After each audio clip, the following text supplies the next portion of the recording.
پوښتنه زما ده ډاکټر صاحب، اکثر لکه موږ وګورو ډېر زیات هومیو چې کوم دی نو هغه الحمدلله ورو ورو مخ په ترقۍ باندې روان دی او بلا خلک علاجونه کوي.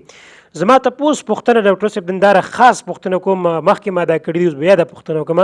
هومیوپیتیک علاج خلک ولي وکړي؟ ولې خلک چې کوم دی هومیوپیتیک طرف ته راشي؟ جی ښکلی سوال دی. لکه په پوره دنیا کې دا مشهوره ده که نه چې هومیوپیتیک بې ضرر طریقه علاج دی، او آیا دا کار کوي؟ نو څنګه کار کوي؟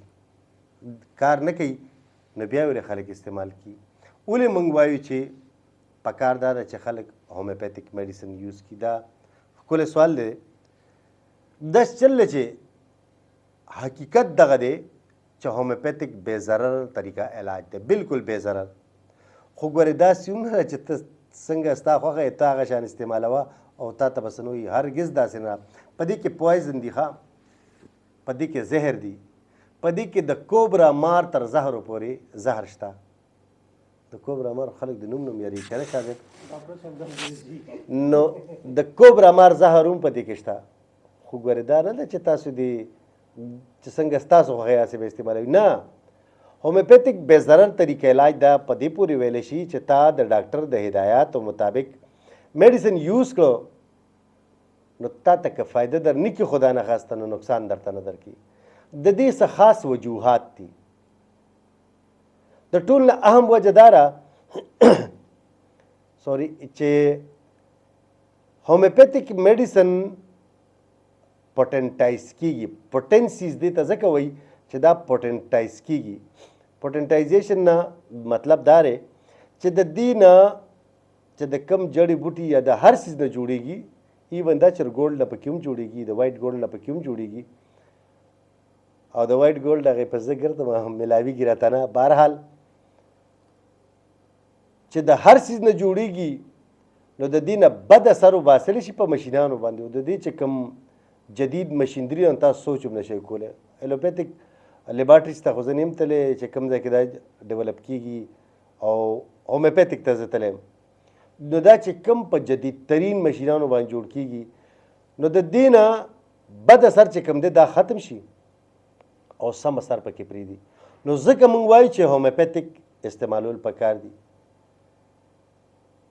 خو دا ولې داسې کیږي چې پوټنټایز کیږي او بد اثر ته لرې کیږي؟ دا ولې کیږي داسې؟ دوی ته څه پته وي چې په دې کې بد اثر هم شته، په دې کې ښه اثر هم شته؟ دا هم یو کوېسچن کې کوېسچن وي. اصل خبره دا ده چې هومیوپیتیک میډیسن کله جوړیږي، یو میډیسن دی او د دې ایجاد کیږي. مثال کے طور پر یو بوټی مرخڼه د دې ما د پاکستان د ټولو نه د ټاپ کمپني چې کوم ده او په وړ کې نمبر 3 ده، هغې ته ریکویسټ کړی چې دا پوټنټایز کوي او دې کې د شوګر بس سنگل ډوز باندې به انشاءالله تعالی کارکېږي. سنگل ډوز باندې ښه که چېرې رب وغوښته او زه په دې کې کامیاب شم نو صرف اور صرف یو ساس کې دی او دا بس موده خوري، کېدای شي 2 میاشتې شي، 4 میاشتې شي، کال دی شي، خو یو ساس کې صرف هغه به خوري او هغې سره به 100% ټیک کېږي مستقل. بیا به دا نیوز کوي او ټیک به. خو هر یو څیز چې دی ایجادات کوي نو اول انسان لا یو ترندست انسان لا، مثال کے طور پر زه ستاسو مخې ته ناست یم او ښه اټه کټه او سور سپین الحمدلله، او ما به بیمار کی، الله دې نه کی، خو ما به مصنوعي طور باندې بیمار کی. زما په وجود کې به هغه جراثیم راولي چې کم باندې دی د کم خلاف یو میډیسن جوړوي، او بیا به هغه میډیسن مال راکي او به ګوري چې یاره دا دی خپل اثر وکړه او که ونه کړه. آیا په دې باندې د انسان صحتیاب شو یا نه شو؟ مطلب چې کومه تجربه کیږي دا په یو صحتمند انسان باندې کیږي. او الوپیتیک سایډ باندې چې راشي نو د هغې چې کوم لومبي ایجادات کیږي او تجربات کیږي نو هغه په انیملز باندې کیږي. تاسو ګورئ موږ ته په کالجونو کې نه، په سکولونو کې په 9th کلاس کې چې کله لومبی موږ بوځي او کلوروپام راته وښیي چې دا کلوروپام دی او دا دا دی او دا دی، نو د یو غریب منډک شامیت راغلی وي او هغه په موږ باندې د کویانې نه به یې راوباسل، په روډونو کې به ګرځېدو. او هغې له به اپریشن وکړه.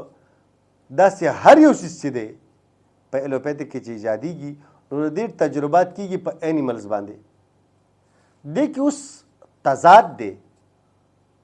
دا صرف او صرف چې څوک تیز دماغ لري د هغې دپاره ده. د انسان په ډي ان اے کې او د اینیمل په ډي ان اے کې فرق دی. نو هومیوپیتک خو چې په کم ډي ان اے باندې اپلای شو نو مطلب په هغې کامیاب شو، بس ته چینج کولو ضرورت نشته. الوپیتک سایډ چې کوم دی نو په اینیمل باندې اپلای شي نو چې بیا انسان له ورکړی شي او که په هغې کې خدا نه خواسته الله دې هېڅ چرې داسې نه کوي څه مسله راشي. نو څنګه چې په کووډ-19 شروع شو، کرونا چې ورته خلکو ووي هغه شروع شو، ړومبې انجکشن چاته انجکټ شو نو هغه فیمیل وا او هغې ډیت واقع شو او د یو انسان جان چې دی دا بې قیمته نه دی یا اسې نه دی، فضول نه دی. او هغه یو نرس وه د انسانیت خدمت کو، چاہے هر یو مذهب سره تعلق و، هر عقیدې سره تعلق و. انسان و انسان اول انسان دی، بیا په انسانانو کې سپیشل انسان مسلمان دی. نو دا بیا هغه وګوري چې په دې کې کم یو داسې څیز په کار دی چې د دې د په دې ډي ان اے باندې کار کوي نو بیا په هغه کې هغه الله تعالی کامیاب کړي. خو هومیوپیتک چې دی نو دا د انسانانو په ډي ان اے باندې اپلای شوی وړومبي نه او تر اخره پورې د انسان له ورکېږي. بعض خلک ما لیدلي په پنجاب کې چې هغوی اینیملز له هم دغه میډیسن یوز کوي او چې د انسان باندې خاص اثر وي نو هغوی په اینیمل باندې هم خاص اثر وي. ځکه موږ وایو چې د هومیوپیتک طرف ته راشي، یو دا د انسان په ډي ان اے باندې اپلای شوي دي، دویم چې کوم دی نو دا پټنټایز کېږي نو دې نقصان نشته. خو ګوره چې د ډاکټر د هدایت او مطابق استعمال کوي. که د ډاکټر د هدایتو نه خلاف لاړئ، یو دوایي ده هغه ښه تیز پوایزن دي او په هفته کې یو ځل ورکوم او 3 کترې ورکوم او هغه یو بنده ځان ته 40 کترې واچوله نو بیا د هغه نه پاسئ ما یا ورته سوره یاسین شروع کوئ یا ورته شهادت کریمه شروع کوئ.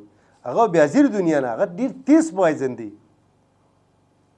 نو دا هم نه ده ګوره چې ستاسو خپله خوښه را چې تاسو یې څنګه استعمالوئ. نه، استعمال به د ډاکټر د هدایاتو مطابق کوئ نو بیا به تاسو ته نقصان نه درکوي.